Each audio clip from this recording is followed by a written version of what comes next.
Welcome back. A lot of Americans are fed up with politics as usual, and they don't approve of the job either political party is doing. But as that Simpsons clip amusingly reminds us, like it or not, this is a two-party system. As I always say, there aren't three teams at the Super Bowl. There are only two. Still, according to a recent Suffolk University USA Today poll, 60% of voters say that a third party or multiple parties are necessary to represent their political views. And earlier this week, we saw a bipartisan group of former officials announce a new national party called Forward, insisting that even though other recent third-party movements have failed to gain traction, there's one. I'm joined now by my panel for the day, Eugene Scott, political reporter for The Washington Post, Doug Jones, a former Democratic senator from the state of Alabama, and Sarah Chamberlain, Republican strategist and president of the Republican Main Street Partnership. You guys are like almost two perfect representatives of the two parties to discuss this, because if you were on the ballot, this third party would have hurt you, Doug Jones. A centrist third party in Alabama would have made it impossible, perhaps, for a Democrat to win, or certainly a moderate Democrat to win. You know, Chuck, I'm not sure exactly in a state like Alabama, because there are moderate Republicans in Alabama as well, and it would depend on who the other nominee But didn't they vote be. for you? They voted for me the last time, or in 2017. Yeah. A lot of them did not do that in 2020.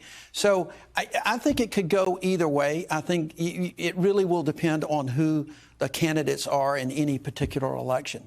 You know, Sarah, the group you represent, there's some of these people that used to be part of a Republican Main Street Partnership that are on this. I mean, to me, the moderate Republicans have been trying to figure out, do you fight inside the party or do you fight outside it to reform? What say you?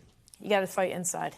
A third party, I think, is not doable. I think Bloomberg took a very strong look at that. He was willing to invest a couple $2 billion in it, and he said, I can't do it. It's not going to work. So our argument within Republican Main Street Partnership is you got to stay in the party, fight within it, vote in primaries. If you want to turn the Republican Party around, you've got to vote in primaries and generals. You know, Eugene, to me, the lesson of third parties in the past, when they've been successful, it's that they reformed the two major parties.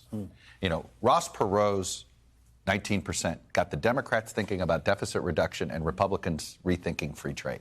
So in a weird way, he impacted the direction of both parties for a decade, even as his party failed. Could at least this folks have that kind of impact on the two parties or not? Well, first, they're going to have to come up with some clear policy ideas, which they have not articulated in a way that... Is compromise not a white paper? No, let's ask voters, right? And so people don't want to just vote for a third party. They want to vote for some ideas and a vision of America that they don't see being pushed forward in the existing parties. And so far, from what I've read, Forward hasn't made clear what they're about. Well, I think we know what they're about.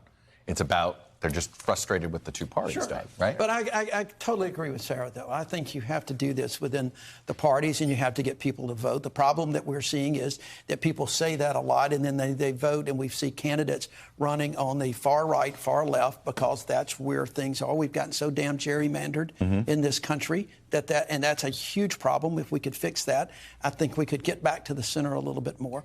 But I do think it's a problem. I agree with Sarah. I just think you start within the parties and you try to convince the parties. It may be a little bit longer term, but that's where you go. But the primary turnouts are so small. Yes. I mean, you're fighting for a small sliver of the party, and they usually tend to be the extremes, frankly, of both parties. It's that middle of the road that we have to educate them. You got to vote in your primary. It's more important than ever. For the last 30 years, I've always I want to see a third party populate, but I actually think the better reform that's out there is top 4 ranked choice voting or top 5. If you want to fix this extremism inside the two parties, the turnout problem you talk about, is that the better solution? It seems to be popular in the places where it exists, and there are other people, obviously, in states where it doesn't exist who are advocating for it. I don't know if this is something that Forward could, take the lead on and therefore perhaps change how voting looks, and that could be winsome and actually make them way more attractive for people who are looking to see some real change. All right, I want to pivot here, because we got some really blunt talk from Pat McCrory here a few minutes ago. And Sarah, I got to start with you. It's astonishing to me. We're near 3 months since the North Carolina primary. And we're talking about all these divides inside the... I mean, he's right. These primaries are hurting the Republicans. So begin the process of healing. And I haven't seen a McCormick Oz big reunion tour either in Pennsylvania. What's happening? I have no idea, but they've got to start to unite, and they've got to come together. But I think he said he didn't receive a phone call from the gentleman that beat him. I mean, is this a civil war in the party? A bit of a civil war. Yeah, You're absolutely. not supposed to call it that. But I know. I know. But I mean, there is. And we've lost common courtesy. I mean, call each other and concede. But we've forgotten our manners and to some extent. And this has existed for a while, though, within the GOP, whether or not we acknowledge it as a civil war now or not. I mean, very early on, we saw people being very clear that if you're not with Trump, you're almost a Democrat, and therefore we won't even acknowledge you, despite the fact that you may have a longer track record of conservatism than Trump himself. Oddly enough, sometimes the, quote, moderate Republicans are seen as the bigger enemy inside the Republican Party. They are now. Than as the Democrats. They're certainly seen that way now. And I think to some extent that's true in the Democratic Party in many places in the country. I want to put you a little bit on the spot here. We had a story this week about how Biden folks are keeping tabs of these people that are thinking about running in 24. Look, you've known Joe Biden longer than anybody at this table. I've known him a while. I know he feels disrespected, and he has felt disrespected. And I think the chip is fair that he has on his shoulder. How the party treated him in 08, in 15 and 16, I get it. Is this what this is about? This feels weird to publicly let people know we're watching you, Gavin Newsom. Is that what this is about, though? It may be. You know, look, I really think that the president is doing the right thing by talking about running for re-election. He has been in this game for a long time. He has seen numbers go up and down. He has seen, and right now he's got some headwinds facing him, but he also has some wind at his back based on a number of things that are going on in the country. And I think that he is going to make this decision like he's always done.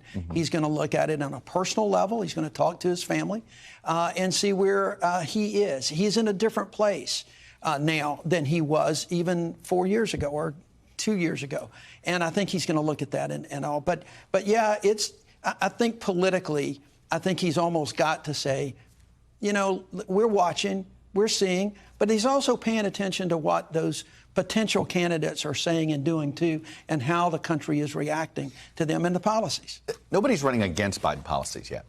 No. You're not seeing that. If they're criticizing him, it's more personal, right? It's more personal. You're not seeing him run against policies because he has done things, I think, that are pretty much what the mainstream America wants. He's not getting them all done because of the dysfunction sometimes in Congress, but now he's getting some things done and has some wins under his belt. Sarah, is it too late for the Republicans to make this a referendum on Biden again, or has Trump's presence blunted that ability to make No, it's a referendum on Biden. We just came out with polling this week, and it shows that Biden's numbers are in the 30s. And why hasn't it dragged more tired. Democrats down? It will. It just hasn't will? caught on to them yet. Yeah, absolutely. People are tired of what Joe Biden is delivering to the American people. Inflation, gas prices, crime, all of these are scaring the American people, and they want to change. And that's why they're going to vote Republican in the fall. I'll tell you, Eugene, this was a week, I think, that the Biden folks thought was going to be a horrendous week. It turned out to be, I mean, even his recovery from COVID, I think in some ways was reaffirming of his own policies there. I mean, they turned what could have been a horrendous week into, thanks to Joe Manchin, a surprisingly good one. Indeed, and it's something that they are going to have to try to keep up longer to have press reflect that and change, hopefully, for them some of the morale that voters have regarding this administration. But is there anything in this bill, you know, somebody made a mention, there's not anything in this bill that voters are going to feel before November. Is that a problem? Yes, in some ways, because whether or not it's actually a recession right now or a recession is coming, people feel like it's a recession. And if you can't make people feel like things are better or improving as soon as possible, they're going to vote as if they aren't. Doug, tell me how you would talk about this economy if you were on the trail. I would be talking about the fact that Democrats are at least trying to do something. There's not a single Republican candidate that I've seen that has done anything except complain. Best example, a couple weeks ago in an article about the abortion decision and how Republicans were wringing their hands. And there was a former Republican congressman who was quoted as saying, you know, we had everything going for us. Gas was at $5. Inflation was running rampant. They don't give a damn about the people. And so what they're looking at is the political thing. And I don't disagree that this could be a problem. Still a referendum. It's still a referendum. But at the same time, I also give the people in the United States credit that they want to see they want to see leaders doing something for them. And that in that context, the administration, Democrats, are putting forth things that are going to do, whether they feel it or not, and they are going to feel some of it. They have seen right now. You go to that gas pump, and you see a significant dip. I know, but be careful of riding gas prices. You I never know. Nobody. That's and especially with the European. People are still riding though right now, so they'll see. I get that. Yeah. Eugene, Doug, and Sarah, terrific panel. Thank you for spending a little bit of your Friday with me. Appreciate it. Thanks for watching our YouTube channel. Follow today's top stories and breaking news by downloading the NBC News app.